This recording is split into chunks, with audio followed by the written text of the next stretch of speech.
Hello, this presentation is one of a series of nuggets mined from Polk County history. It is brought to you by the Polk County Historical Society. These short historical vignettes are prepared from material in the Society's library, which is housed at the Polk County Museum, which is on the south side of the Polk County Fairgrounds. Our presenter is Polk County historian, author, and longtime Historical Society member, Scott MacArthur. You know, you find the darndest things by reading old newspapers. There was an article in the Independence Enterprise back in August 29 of 1890 that tells that gold was once discovered in Independence. It was big news at the time. Many of the readers of that period remembered the gold rush of 1849 in California, and some deposits of gold were later found in the Oregon Cascade Mountains in eastern Oregon.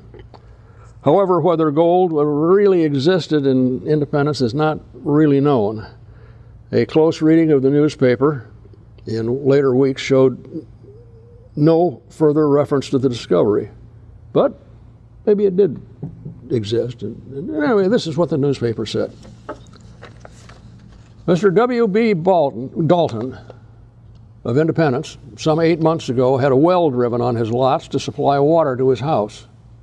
The water was always cloudy from the start, and at one time his wife called attention to the shining articles floating in the water and wondered if it was not gold.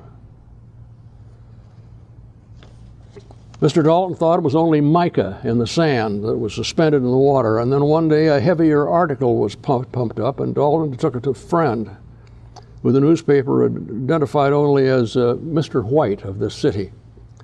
White said he thought it was gold. A small vial of sand was collected from the well, and Dalton sent it up to the Butterfield brothers. They were an assay firm in Portland. And here's the response, which the newspaper said came by letter dated August 20, 1890.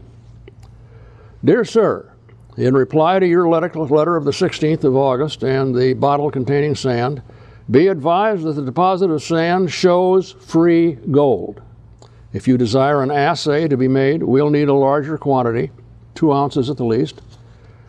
There is no doubt that if you have a quantity of this sand, you can get a good price for it. And if it shows as much gold as the sample, which you sent to us.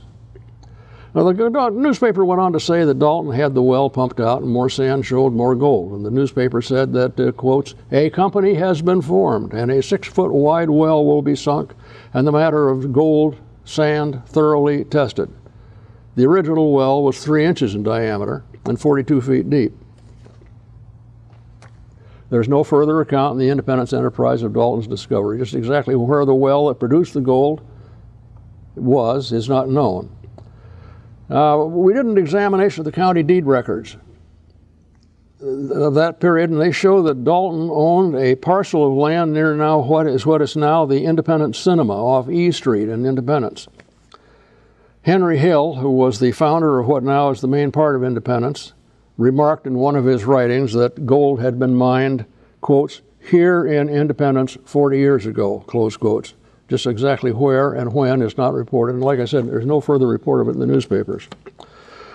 We don't have any photographs of this so-called gold-bearing well, but we do have 2 photographs of what downtown Independence looked like about 1890. It is one of the 54,000-odd historical photographs we have in our collection at the museum at Rickreall. In the 1860s, productive gold mines were opened in the Cascade Mountains in eastern Marion and Linn counties. Small and non-economic deposits of gold reportedly have been found throughout the Willamette Valley. There are 2 or 3 gold mining claims registered in the early files of the Polk County Clerk's office.